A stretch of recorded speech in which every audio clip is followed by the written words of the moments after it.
Hello guys, welcome to our channel. So இன்னைக்கு நம்ம என்ன பார்க்க போறோம் அப்படினு பாத்தீங்கன்னா income under the head salary. So last classல இருந்து சொல்லிட்டு இருக்கேன் there are 5 heads. அந்த 5 heads நம்மளோட 5 fingers மாதிரி அப்படினு. So first head அப்படினு பார்த்தனா salary, second head அப்படினு பார்த்தனா house property, third head அப்படினு பார்த்தனா like PGBP and then fourth head அப்படினு பார்த்தனா capital gain, fifth head அதாவது இந்த நாலு ஹெட்ல எந்த இன்கம்லாம் விழுகலையோ அந்த இன்கம்லாம் fifth headல வந்து விழுக போகுது. அதாவது income from other sources. So IFOS அப்படினு சொல்லுவோம். So இந்த 5 விரல்ல first finger like 5 fingersல first finger salary, income under the head salary அது மட்டும் தான் இப்போ வந்து பார்க்க போறோம். So first of all salary அப்படினு எடுத்துக்கிட்டனாலே நமக்கு ஜெனரலா வந்து சாலரினா என்னன்னு தெரியும்.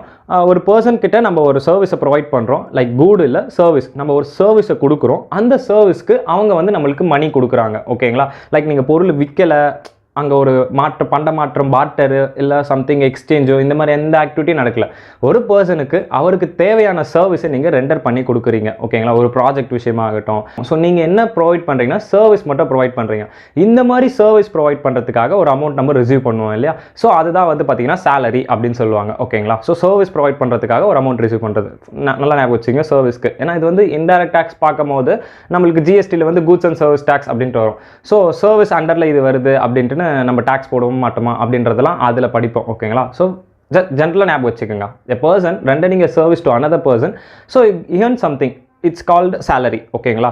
So first of all salary அப்படின்னு பார்க்கும்போது எம்ப்ளாயர் அண்ட் எம்ப்ளாயி ரிலேஷன்ஷிப் இருக்கணும். ஓகேங்களா? ஒரு எம்ப்ளாயர் இருக்கணும், அவருக்கு கீழே ஒரு எம்ப்ளாயி. ஸோ இவர் வந்து இவருக்கு வேலை செஞ்சு கொடுக்க போறாரு, அதாவது எம்ப்ளாயி வந்து எம்ப்ளாயருக்கு வேலை செஞ்சு கொடுக்க போறாரு. ஸோ அப்படி செஞ்சு கொடுக்கும்போது எம்ப்ளாயர் வந்து எம்ப்ளாய்க்கு கொடுக்கக்கூடிய அந்த அமௌண்ட் தான் வந்து பார்த்தீங்கன்னா சேலரி அப்படின்னு சொல்லுவாங்க. இந்த இடத்துல எம்ப்ளாயின்னு மட்டும் சொல்லாமான்னு கேட்டால் இல்லை, லைக் லேபரு வேஜஸ்லாம் வாங்குறாங்க இல்லையா, அவங்களுமே வந்து பார்த்தீங்கன்னா எம்ப்ளாயி தான். ஆனால் லேபர்னு சொல்கிறோம் அப்படின்னா கொஞ்சம் இது லேபர் அப்படின்ற மாதிரி இருக்கு இல்லையா? ஸோ அந்த வார்த்தையை வந்து எம்ப்ளாயின்னு மாற்றிருக்காங்க. ஃபார் எக்ஸாம்பிள் ஸ்டாஃப்ஸ் கூட சொல்லிக்கலாம். இப்போ ஒரு இன்ஸ்டியூட்டில் ஒர்க் பண்ணுற ஒரு ஸ்டாஃபோ இல்லை நம்ம காலேஜஸில் ஒர்க் பண்ணுற ஒரு ஸ்டாஃபோ இவங்க எல்லாமே கூட எம்ப்ளாயில தான் வந்து பார்த்தீங்கன்னா வருவாங்க. ஓகேங்களா? ஓவரால் சேலரி அப்படின்னும் போது யார் யாரெல்லாம் எந்தெந்த பர்சன்னா இன்னொரு பர்சன் கிட்ட எம்ப்ளாயர் கிட்ட இருந்து வாங்குறாங்களோ அவங்க தான். ஸோ எம்ப்ளாயர் அப்படின்ற ஒரு ஓனர். ஓகேங்களா? ஸோ கன்ஃபியூஸ் ஆகிருக்காதீங்க, எம்ப்ளாயர் அண்ட் எம்ப்ளாய்க்கு டிஃபரன்ஸ் தெரிஞ்சுக்கோங்க. So income under the head salary அப்படின்னு பார்த்தோன்னா ஃபஸ்ட்டு சேலரினா என்ன? ஸோ சேலரியில் வந்து பார்த்தீங்கன்னா மேஜராக வந்து ஒரு 4 டாபிக் தான் பார்ப்போம். First definition. ஸோ சேலரிக்கான டெஃபினிஷன் என்னன்னு இப்போ நான் சொல்லிட்டேன். எம்ப்ளாயர் ரிலேஷன்ஷிப் இருக்கணும், அது எப்படி ரன் ஆகுது, அதுக்கான சர்வீஸ் என்ன அப்படின்றதெல்லாம் வந்து பார்த்தீங்கன்னா இது டெஃபினிஷன்ஸில் வந்துடும். ஸோ நெக்ஸ்ட் பார்ட் அப்படின்னு பார்க்கும்போது சார்ஜபிலிட்டி டிடக்ஷன்ஸ். சார்ஜபிலிட்டி டிடக்ஷன்ஸ் அப்படின்னா ஒரு சில டிடக்ஷன் அலோவ் பண்ணிக்கலாம், ஆனால் ஒரு சில டிடக்ஷன்ஸ் அலோவ் பண்ணக்கூடாது. லைக் இப்போ for example standard deduction 16(1)(a) ஒன்று இருக்குது. ஸ்டாண்டர்ட் டிடக்ஷன் வந்து பார்த்தீங்கன்னா நம்மளுக்கு வந்து 50,000 வந்து எடுத்துக்கலாம் அப்படின்னு ஒரு ஸ்டாண்டர்ட் டிடக்ஷன் இருக்கு. அதே மாதிரி என்டர்டைன்மெண்ட் அலவன்சஸ் ஒன்று இருக்கு. ஸோ என்டர்டைன்மெண்ட் அலவன்ஸில் சில ரெஸ்ட்ரிக்ஷன்ஸ் வச்சிருப்பான். 5,000, 20% ஆஃப் த பேசிக் சேலரி, இந்த மாதிரி சில ரெஸ்ட்ரிக்ஷன்ஸ் வச்சிருப்பான். ஸோ அதுதான் வந்து பார்த்தீங்கன்னா சார்ஜபிலிட்டி டிடக்ஷன். சில டிடக்ஷனை வந்து நம்ம எப்படி சார்ஜ் பண்ணுவோம், சில டிடக்ஷன் வந்து நம்ம எப்படி கொடுப்போம் அப்படின்றதெல்லாம் அந்த சார்ஜபிலிட்டி டிடக்ஷன்ஸில் இருக்க போகுது. ஸோ நெக்ஸ்ட் பார்த்தோம் அப்படின்னா எக்ஸம்ஷன் அலவன்சஸ். எக்ஸம்ஷன் அப்படின்னு பார்க்கும்போது எதெல்லாம் சேலரி கீழே வராது. ஃபார் எக்ஸாம்பிள் இப்போ இங்கிருந்து லைக் ஒரு கவர்மெண்ட் எம்ப்ளாயி வந்து பார்த்தீங்கன்னா இங்கிருந்து ஃபாரினில் போயிட்டு இந்தியன் கவர்மெண்ட்டுக்காக ஏதோ ஒரு சர்வீஸ் அங்கே ரெண்டர் பண்ணி தராரு அப்படின்னா அவருக்கு வந்து சில அலவன்சஸ்லாம் கொடுப்பாங்க. லைக் இங்கிருந்து அவர் போய் தங்கிறதுக்கு அங்கே ஃபுட்டு, அதுக்கப்புறம் அவர் அங்கே யூஸ் பண்ணுற கிளாத், அங்கே ட்ராவலிங் எக்ஸ்பென்சஸ், இந்த மாதிரி அலவன்சஸ்லாம் வந்து பார்த்தீங்கன்னா நம்ம கவர்மெண்ட்டுக்காக ஒரு பர்சன் அங்கே போய் ரெப்ரசென்ட் ஆயிருக்காரு அப்படின்னா அவருக்கு சில அலவன்சஸ்லாம் தருவாங்க. ஸோ அந்த அலவன்சஸ்லாம் எக்ஸம்ஷன் லெசன்ஸ் அதெல்லாம் வந்து நம்ம சேலரியாக கன்சிடர் பண்ண மாட்டோம். என்னப்பா இது எப்படி எக்ஸம்ஷனை வந்து நீங்கள் சேலரியில் கன்சிடர் பண்ணுவீங்க அப்படின்னா ஒரு சில எக்ஸம்ஷன் இருக்குது. என்னன்னு பார்த்தீங்கன்னா இப்போ அந்த பர்சன் வந்து கார் ப்ரொவைட் பண்ணியிருக்கோன்னு வச்சுக்கோங்களேன். இப்போ இந்த காருக்கு வந்து மணியாக கொடுக்காம காராக கொடுத்துட்டோம். ஓகேங்களா? ஆனால் நம்ம என்ன பண்ணுவோம்னா அந்த காருக்கான மணி வேல்யூ என்ன அப்படின்றதுல கால்குலேட் பண்ணி இன்கம் டேக்ஸில் கால்குலேட் பண்ணி அதை வந்து அவரோட சேலரியில் ஆட் பண்ணிடுவோம். ஸோ இந்த மாதிரி சில விஷயங்கள்லாம் நடக்கும். ஸோ போக போக நம்ம பார்ப்போம் நிறைய. ஓகேங்களா? ஸோ அந்த மாதிரி சில எக்ஸம்ஷன் வந்து அலோவ் பண்ணிடுவாங்க. ஸோ சர்டன் பர்சன், நான் இப்போ சொன்னேன் இல்லையா, இங்கே இருக்க கவர்மெண்ட்டுக்காக ரெப்ரசென்ட் ஆகிட்டு வெளிநாட்டில் இருக்கக்கூடிய அந்த கவர்மெண்ட்டில் போயிட்டு அவர் ஒர்க் பண்ணுறாரு அப்படின்னா அந்த மாதிரி சில சுச்சுவேஷன்ஸில் there will be exemption and then அலவன்சஸ்லாம் கிவன் பண்ணுவாங்க. ஓகேங்களா? ஒரு சில அலவன்சஸ் எக்ஸம்டட் ஆகும், ஒரு சில அலவன்சஸ் எக்ஸம்டட் ஆகாது. ஸோ போக போக பார்ப்போம். ஓகே? ஸோ நெக்ஸ்ட் என்னன்னு பார்த்தீங்க அப்படின்னா வேல்யூவேஷன் ஆஃப் பெர்குசிட்ஸ். ஸோ நான் இப்போ சொன்னேன் இல்லையா, காரு வந்து ஒரு வேல்யூ போட்டு நம்ம பண்ணுவோன்ட்டுன்னு.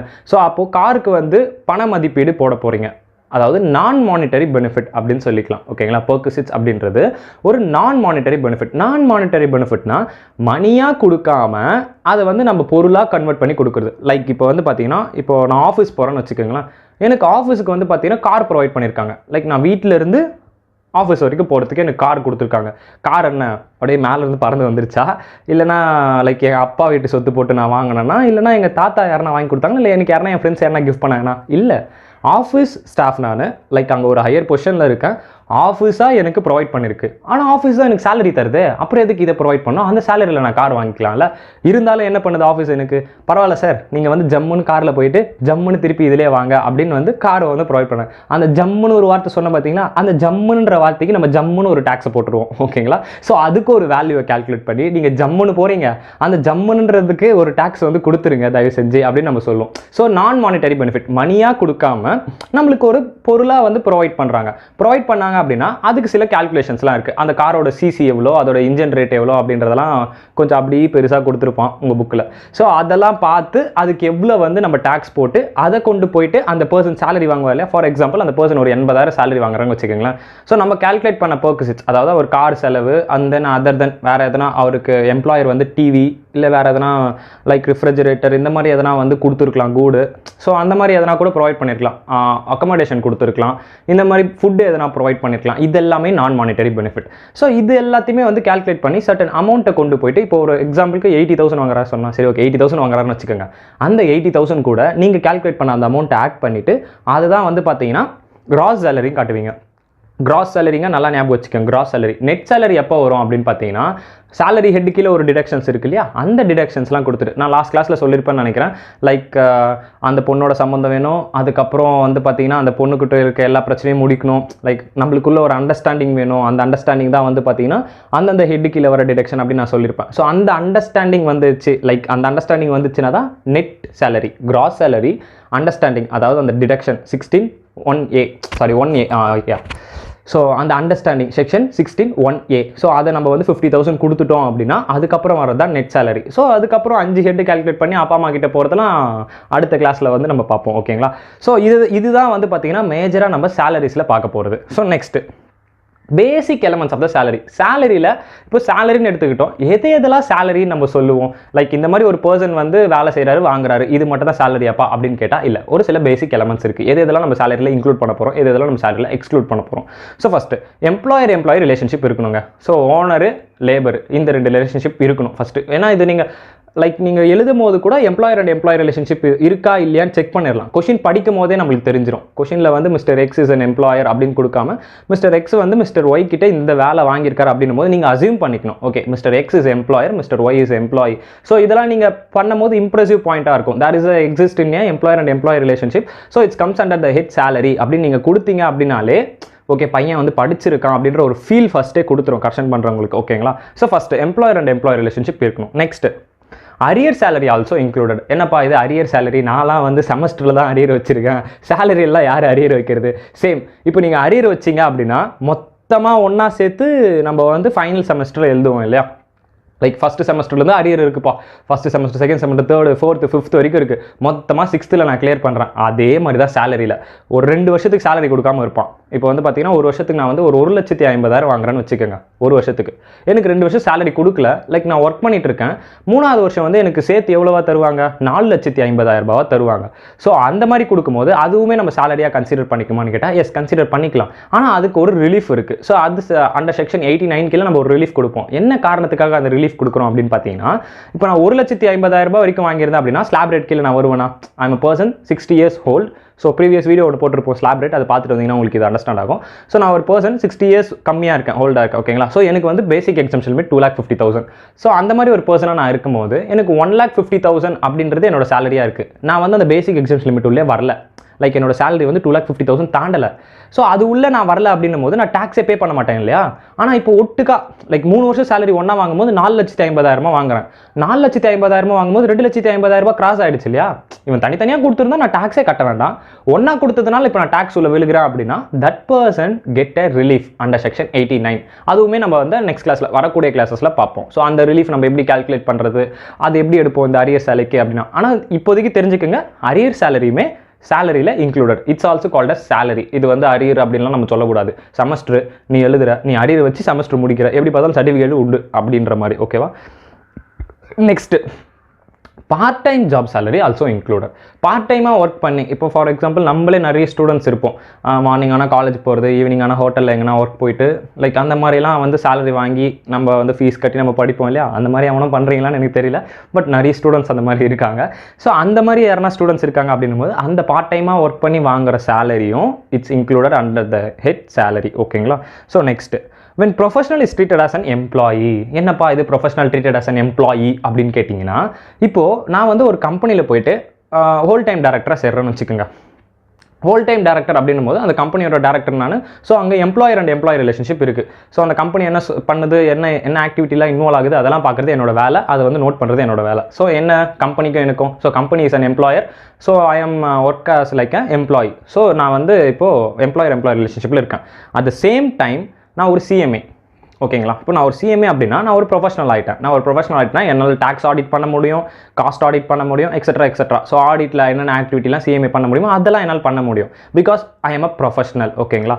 ஸோ நான் வந்து ஹோல் டைம் டேரக்டராகவும் இருந்துட்டு ப்ரொஃபஷனல் ஒர்க்கையும், அதாவது ஹோல் டைம் டேரக்டராக இருந்துட்டு டேக்ஸ் ஆடிட்டும் பண்ணுறேன், காஸ்ட் ஆடிட்டும் பண்ணுறேன் அப்படின்னா it's also treated as employee, because ப்ரொஃபஷனலை வந்து தனியாக ட்ரீட் பண்ணுவோம். ப்ரொஃபஷனலை தனியாக ட்ரீட் பண்ணுறோம் அப்படின்னா தேர்ட் ஹெட் சொன்னேன் இல்லையா, பிஜிபிபி, அதாவது profit and gains from business or profession, அதில் போயிட்டு நம்ம டேக்ஸ் பண்ணுவோம். லைக் நான் இப்போ தனியாக ஆஃபீஸ் வச்சுருக்கேன்னு வச்சுக்கோங்களேன், சிஎம்ஏவாக இருக்குது ஆஃபீஸ் வச்சுருந்தேன் அப்படின்னா எனக்கு வந்து கம்பெனி வந்து கொடுப்பான், நான் ஆடிட் பண்ணி கொடுக்க போகிறேன். ஸோ அந்த ஆஃபீஸ் ஒர்க்குக்கு வந்து பார்த்தீங்கன்னா நான் ப்ரொஃபஷன் அப்படின்னு சொல்லி அதுக்கு சில சார்ஜ் பண்ணுவேன். ஸோ அந்த அமௌண்ட்டை கொண்டு போய் நான் எங்கே டேக்ஸ் பண்ணுவேன், எந்த ஹெட்டுகளை டேக்ஸ் பண்ணுவேன்னா பிஜிபிபி ஹெட்டுகளை டேக்ஸ் பண்ணுவேன்.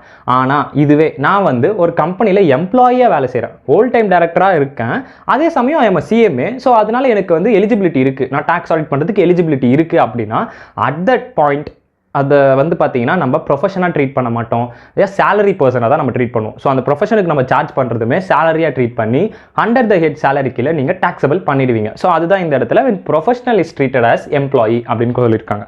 So next, judges income also comes under த சேலரி. ஜட்ஜு வந்து பார்த்தீங்கன்னா அதை கோர்ட்டில் ஆர்டர்னு வரல அவர். ஓகே, ஸோ அவர் எதுனா வந்து அமௌண்ட் ரிசீவ் பண்ணியிருந்தாரு அப்படின்னா அவர் செய்கிற வேலைக்கு தட்ஸ் ஆல்சோ சேலரி. அப்போது எதுக்குறா இதை சொல்கிற அப்படின்னு கேட்டிங்கன்னா, இப்போ அட்வொகேட்லாம் இருக்காங்க இல்லையா, லாயர்லாம், அவங்க வந்து வாதாடுவாங்க இல்லையா, அப்போ அவங்களோட இதெல்லாம் எங்கே போகும் அப்படின்னு கேட்டிங்கன்னா தட்ஸ் ஆல்சோ பிஜிபிபி, ஏன்னா அவங்களும் ப்ரொஃபஷனல். ஸோ அதெல்லாம் ப்ரொஃபஷனல் ஒர்க் இல்லையா, ஸோ அந்த ப்ரொஃபஷனல் ஒர்க்குக்கு நம்ம என்ன பண்ணுவோம்னா பிஜிபிபி கீழே தான் டாக்ஸபிள் பண்ணுவோம். ஸோ அவங்க வாங்குறது சேலரின்னு சொல்லுவான்னு கேட்டால் அது சேலரி கிடையாது. அட்வொகேட் வாங்குறது சேலரி கிடையாதுடா, புரிஞ்சுக்கோங்க. ஓகே, ஜட்ஜஸ் வாங்குறது சேலரி இந்த ஹெட் கீழே டாக்ஸபிள் பண்ணோம். ஆனால் அட்வொகேட் அதாவது லாயர் எதனா வாங்குறாங்க அப்படின்னா அவங்களுக்கு பிஜிபிபி கீழே போயிடும். ஓகேங்களா? So next, salary should be received both due and receipt basis whichever is earlier.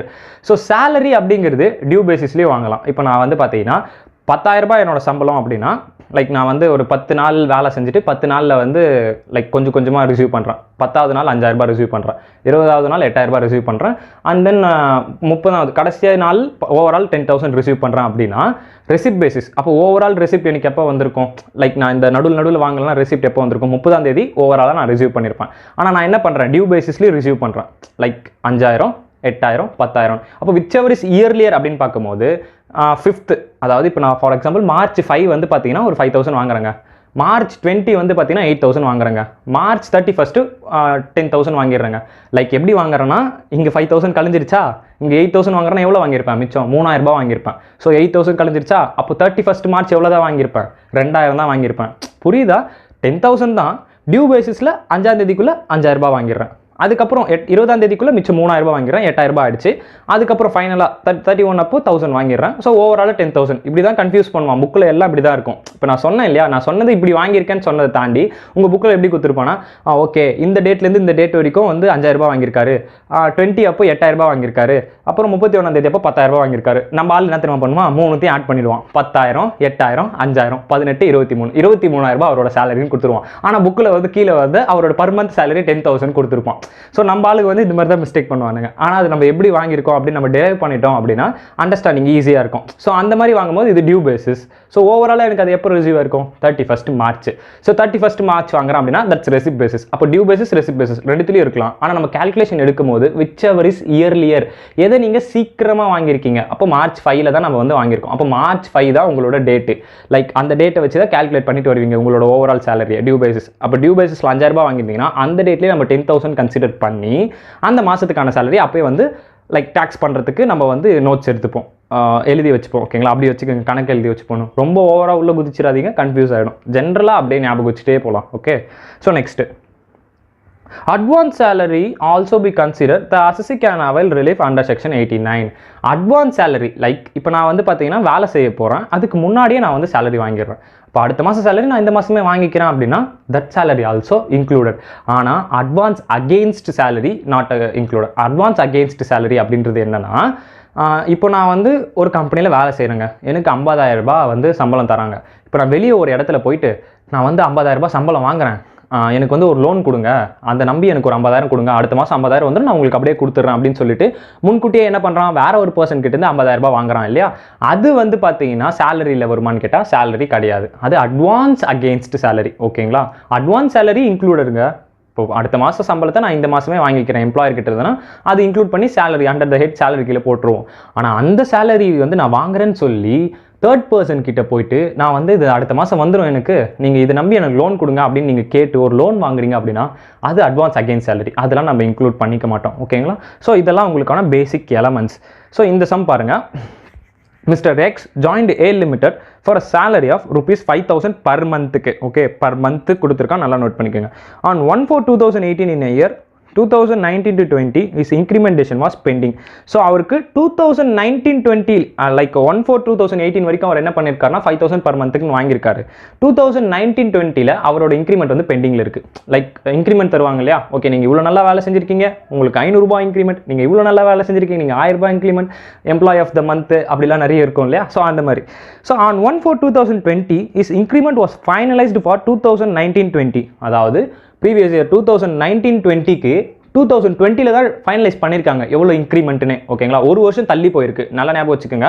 19-20 இன்க்ரிமெண்ட்டை 20 தான் டிசைட் பண்ணியிருக்காங்க, ஒரு வருஷம் தள்ளி போயிடுச்சு, 2019 வந்து தள்ளி போயிருக்கு. ஓகே, ஸோ எவ்வளோ வந்து பார்த்தீங்கன்னா 1000 per monthக்குன்னு வந்து பார்த்தீங்கன்னா டிசைட் பண்ணிட்டானுங்க, அதாவது 19-20 அண்ட் ஃபார் 2020-21க்கு 1,500 per monthன்னு சொல்லிட்டானுங்க. அதாவது 2019-20 அந்த ஒரு வருஷத்துக்கு 1000 ரூபாவும் 2020-21 அதுக்கப்புறத்துலேருந்து 1,500 ரூபாவா இன்க்ரிமெண்ட் பண்ணியிருக்காங்க. ஓகேங்களா, so next such arrear salary received on 5/4/2020. அந்த arrear salary அப்படிங்கிறது நத்திங். நம்ம வந்து பார்த்தீங்கன்னா 2019-20 இது பெண்டிங்கில் இருந்துச்சு இல்லையா 1000, அந்த 1000 அந்த பெண்டிங்கை தான் வந்து பார்த்தீங்கன்னா ரிசீவ் பண்ணியிருக்காரு. So that's the arrear salary. ஓகேங்களா, ஸோ அந்த அரியர் சேலரி வாங்கியிருக்காரு. இப்போ என்ன கேட்குறாங்கன்னா gross taxable salary, net taxable salary இல்லைங்க, கிராஸ் டாக்ஸபிள் சேலரி. நல்லா ஞாபகம் வச்சு, gross taxable salary for the salary of April month 2020 has been received in advance on 15/3/2021. அதாவது 2021 நம்மளுக்கு வந்து ப்ரீவியஸ் இயர் அசஸ்மெண்ட் இயர் நான் சொல்லியிருப்பேன். இந்த கடைசி பாயிண்ட்டில் வந்து ஒரு ட்விஸ்ட் வச்சிருக்கான். என்ன ட்விஸ்ட் அப்படின்னா ஏப்ரல் மந்த் 2021 ஏப்ரல் மந்த் இது 2021 மார்ச்லேயே வாங்கிட்டான். அப்போனா இங்கே நீங்கள் கணக்கு போடும்போது ஏப்ரல்லேருந்து மார்ச் வரைக்கும் தானே நம்மளுக்கு வந்து ஃபினான்ஷியல் இயர் அப்படின்னு நான் சொன்னேன் இல்லையா, ப்ரீவியஸ் கிளாஸில் நீங்கள் பார்த்துருப்பீங்க. ஸோ நம்மளுக்கு வந்து நியூ இயர் எப்போத்துலேருந்துனா ஏப்ரல் 1லேருந்து நியூ இயர் நான் சொல்லியிருப்பேன். ஸோ அப்படி இருக்கும்போது ஏப்ரல்லேருந்து மார்ச் வரைக்கும் தான் நம்ம கணக்கு போடுவோம். ஸோ அடுத்த வருஷம் கணக்கு போடும்போது ஏப்ரல் நீங்கள் எடுத்துக்க கூடாது. ஏன், என்ன காரணம் அப்படின்னு கேட்டிங்கன்னா இவன் 15th மார்ச்சே அதை வந்து ரிசீவ் பண்ணிட்டு இருக்கான். இந்த அசஸ்மெண்ட் இயரோடது ப்ரீவியஸ் இயர்லேயே ஒரு மாதத்துக்கு மட்டும். ஓகேங்களா, இந்த அசஸ்மெண்ட் இயர்து ஒரு மாதத்துக்கு மட்டும் ப்ரீவியஸ் இயரில் ரிசீவ் பண்ணிட்டு இருக்கான் ஒரு மாதம் சேலரி. அப்போ அங்கே கேல்குலேட் பண்ணும்போது 11 மாதம் சேலரி மட்டும் தான் நம்ம கேல்குலேட் பண்ணுவோம். ஸோ இப்போ நீங்கள் எதுக்கு கேல்குலேட் பண்ண போறீங்க அப்படின்னா ப்ரீவியஸ் இயர் 2020-21 கேல்குலேட் பண்ண போறீங்க. இதில் நம்ம இப்போ என்னென்னலாம் பண்ண போகிறோம் அப்படின்னு பார்த்தீங்கன்னா அரியர் சேலரி எவ்வளோ வாங்கியிருக்காரு அப்படின்றத போட போகிறோம். அதுக்கப்புறம் அந்த மாதத்தோட சேலரி வந்து அட்வான்ஸாக வாங்கினார் இல்லையா, அது அடுத்த வருஷத்துக்கானது, அது இந்த வருஷமே வாங்கியிருக்காரு இல்லையா, அதையும் நம்ம ஆட் பண்ணி காட்ட போகிறோம். ஸோ இப்போ நீங்கள் வந்து பார்த்தீங்கன்னா சேலரி ஃபார் 2020-21 அப்படின்னு போட்டிங்கன்னா ஜென்ரலாக ஒரு வருஷத்துக்கான சேலரி நம்ம போட போகிறோம். ஓகேங்களா, ஸோ ஃபஸ்ட்டு அவரோட சேலரி வந்து எவ்வளோ பர் மந்த்துக்கு 5,000 ஆச்சு, முடிஞ்சிச்சு. அதுக்கப்புறம் 2019-20 இன்க்ரிமெண்ட்டை வந்து எப்போ ஃபைனலைஸ் பண்ணியிருக்காங்க, 2020 ஃபைனலைஸ் பண்ணிட்டாங்க. எவ்வளோ ஃபைனலைஸ் பண்ணியிருக்காங்களா, 1000 ரூபான்னு ஃபைனலைஸ் பண்ணியிருக்காங்க. ரைட்டு, முடிஞ்சு. அதுக்கப்புறம் 2020-21 அந்த 1000 ரூபாய் அதுக்கடுத்து அந்த 1000 ரூபாய் கூட சேர்த்து இன்னும் எவ்வளோ இன்க்ரிமெண்ட் ஆயிருக்குன்னு பார்த்தோம். ஒரு 500 ரூபாய் சேர்த்து 1,500 ரூபாய் இன்க்ரிமெண்ட் பண்ணியிருக்காங்க. லைக் அந்த 1000 ரூபாய் தனிங்க, அதோட சேர்த்து 1,500 ரூபாய் எக்ஸ்ட்ராவாக 500 ரூபாய் போட்டு 1,500 ரூபாய் மாற்றிருக்காங்க. அப்போ அதோட சேர்த்து தான் இதுவும் வரும். ஓகேங்களா, அது அந்த வருஷத்துக்கானது, அது அப்படியே கண்டினியூ ஆகிட்டே இருக்கும்.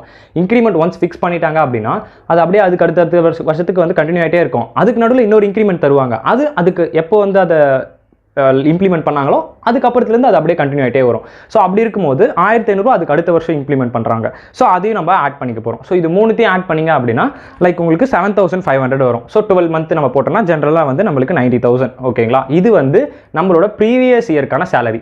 நம்ம வந்து ஜென்ரல் கேல்குலேஷன் சேலரி கேல்குலேஷன் ஆச்சா. இப்போ வந்து நம்ம என்ன பார்க்க போகிறோம் அப்படின்னா அரியர் சேலரி பார்க்க போகிறோம். அரியர் சேலரி அப்படின்னா லைக் அந்த இன்க்ரிமெண்ட் கொடுத்தான் இல்லையா 1000 ரூபாய், அது வந்து எந்த வருஷத்துக்கானது 2019-20க்கானது. அது எப்போ ரிசீவ் பண்ணுறான் 2020-21 ரிசீவ் பண்ணுறான். அப்போ அது அரியர் சேலரி ஆயிடுச்சு. அப்போ அது 1000 ரூபாய், 1000 ரூபாய் இன்ட்டு 12 மாதம். ஸோ அதை போட்டோம் அப்படின்னா 12000 ரூபாய். ஸோ அதுக்கு அடுத்து ஏப்ரல் மந்தோட சேலரியை மார்ச்லேயே வாங்கிடுறான். அதாவது ஏப்ரல் மந்தோட சேலரி மார்ச்சில் வாங்குறான் அப்படின்னா அது அந்த வருஷத்துக்கான சேர்ந்தது, அதாவது அந்த அசஸ்மெண்ட் இயர் சேர்ந்தது, அதை ப்ரீவியஸ் இயரில் வாங்கிட்டான். ஸோ அப்படி இருக்கும்போது அதை ஒரு மாதம் மட்டும் இங்கே தூக்கி சேர்த்துக்கு போகிறோம். அப்போ ஒரு மாதம் மட்டும் போடுறோம் அப்படின்னா அந்த 7500 தான் அப்படியே வந்திருக்கும், நத்திங். ஏன்னா அந்த 5000 ரூபாய் அவனோட மாத சேலரி, 1000 ரூபாய் ஒரு இன்க்ரிமெண்ட் கொடுத்தாங்க, அதுக்கப்புறம் ஒரு 1500 இன்க்ரிமெண்ட் கொடுத்தாங்க. ஸோ ஓவரால் 7500 ரூபாய், அதுதான் ஒரு மாத சம்பளம். ஸோ அந்த ஒரு மாத சம்பளத்தை வந்து எடுத்து போட்டு போடுங்க. இப்போ உங்களுக்கு அண்டர்ஸ்டாண்ட் ஆச்சா? ஸோ ஓவராலாக நம்ம கால்குலேட் பண்ணோம் அப்படின்னா கிராஸ் டோட்டல் சேலரி அப்படின்றது 1,09,500. ஓகேங்களா? ஸோ இதான் உங்களோட கிராஸ் டாக்ஸபிள் சேலரியாக இருக்கும் 1,09,500.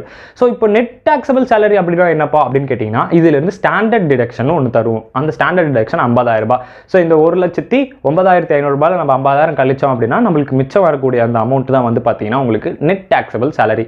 இங்கே கேல்குலேட்டர் இல்லைடா, ஸோ அதை கேல்குலேட் பண்ணி போட்டுக்கோங்க. நான் எடிட் பண்ணும்போது இதில் காமிக்கிறேன். ஓகேங்களா? லைக் அதுதான் வந்து பார்த்தீங்கன்னா உங்களுக்கு நெட் டாக்ஸபிள் சேலரி அப்படின்னு சொல்லுவாங்க. ஸோ கொஷின் நல்லா படிக்கணும். அவன் கிராஸ் டாக்ஸபிள் சேலரி கேட்டிருக்கானா இல்லை நெட் டாக்ஸபிள் சேலரி கேட்டிருக்கானான்ட்டு. ஓகேங்களா? ஸோ கரெக்டாக நீங்கள் வந்து பார்த்துக்குங்க. ஓகே. ஸோ கால்குலேட்டர் இல்லைன்னு சொன்ன காரணம் என்னென்னா கால்குலேட்டர் அங்கே இருக்குது. ஸோ இங்கே டக்குன்னு வீடியோ பண்ண வந்துட்டதுனால கால்குலேட்டர் அங்கே வச்சுட்டு வந்துட்டேன், மிஸ் பண்ணிட்டேன். ஸோ நீங்கள் கேட்கலாம், ஒரு ப்ரொஃபஷனல் எங்கடா கால்குலேட்டர் கூட இல்லையே அப்படின்னு நீங்கள் எனக்கு கேட்கலாம், கொஷின் ரைஸ் ஆகலாம். பட் வீடியோ பண்ணுற அவசரத்தில் ஓடி வந்துட்டேன். ஓகேங்களா? ஸோ நான் எல்லாத்தையும் பக்கவாக பண்ணி வச்சுட்டேன். இந்த இடத்துல இப்படி ஒரு ட்விஸ்ட் வச்சுருப்பான் அப்படின்னு எனக்கு தெரியல. ஓகேவா? நெக்ஸ்ட்டு